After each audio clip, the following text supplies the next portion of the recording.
Sebanyak 4,1 triliun disiapkan Bank Indonesia Perwakilan Sulawesi Selatan untuk menjamin kecukupan uang tunai yang beredar di masyarakat jelang Natal dan Tahun Baru.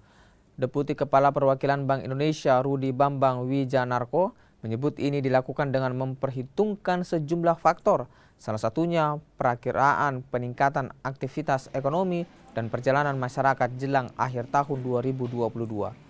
Pendistribusian uang disebar di seluruh bank di wilayah Sulawesi Selatan, termasuk melalui kas titipan, agar perbankan memiliki kecukupan persediaan uang tunai. Masyarakat juga dihimbau tetap mewaspadai resiko uang palsu dengan mengenali ciri-ciri keaslian uang rupiah dengan cara dilihat, diraba dan juga diterawang. Memenuhi kebutuhan masyarakat ya menjelang Natal dan Tahun Baru ini, Bank Indonesia telah menyiapkan kebutuhan uang tunai untuk mencukupi kebutuhan selama liburan Natal maupun Tahun Baru.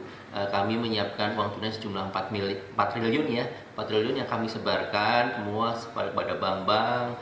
Kemudian kami juga punya beberapa 4 kas titipan ya, ada di Palopo, di Parepare, di Bulukumba, dan di Bone untuk memenuhi kebutuhan masyarakat Sulsel secara keseluruhannya. Nah, kami harapkan selama liburan ini kebutuhan masyarakat untuk bertransaksi itu akan dapat terpenuhi dengan baik. Nah, kami juga menghimbau nih kepada semua pemirsa, nggak usah khawatir ya, selama Tahun Baru ini di Sulsel ini kami sudah juga menyiapkan sarana pembayaran non tunai gitu. Jadi bagi masyarakat luas yang mau bertransaksi selain menggunakan tunai ya, bisa menggunakan sarana non tunai. Seperti diketahui saat ini di seluruh Sulsel sudah ada 750.000 merchant kris ya yang siap melayani pembelian-pembelian dari masyarakat dengan cara non tunai.